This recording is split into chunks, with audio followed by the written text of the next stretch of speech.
Hi all, Veronica Steed here this afternoon with number 62 in our series of the Lost Thunderbird tapes. What I have with me today is a 1976 Gibson Thunderbird. This bass was one that I purchased back in 2005 from Bass Northwest in downtown Seattle. At that time I paid about $1,000 for it. Was really happy to get it because Thunderbirds are hard to find even back then, especially here in the Seattle area. So I was very happy to get it, but at the time it didn't have all of its original parts. It was missing its original pickup here in the bridge position. It had a Bartolini in its place, and of course almost all of its entire natural finish had been worn off of it. So cosmetically it wasn't too pretty, but it really played well, and I thought it was well worth the time to go ahead and put some effort into it. So with the help of Seattle area luthier Mike Lull, we managed to get the bass refinished in this beautiful 7-Up green color, as you can see.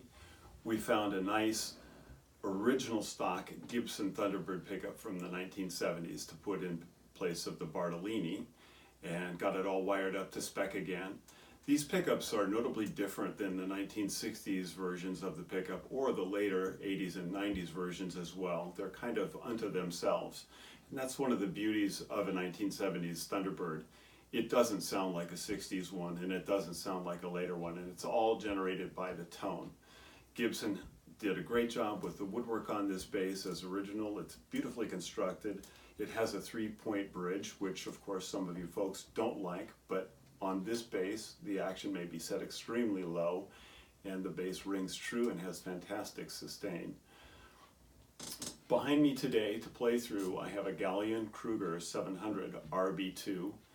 And its controls are set with the bass at 11, the low mid at 1, the high mid at noon, and the treble at noon. The bass guitar is actually strung with a fairly new set of Ken Smith Rockmasters, which are steel round wound strings, 45-105. And here's a little bit of its tone.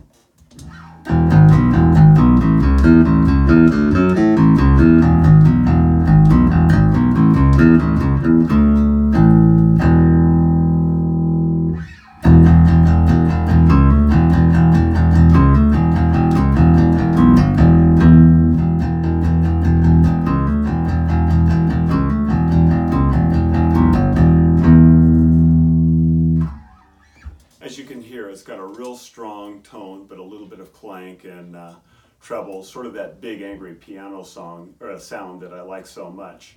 Hope you enjoyed our short video that I had for you today, and of course we'll be back with more sometime soon. Thanks. Bye now.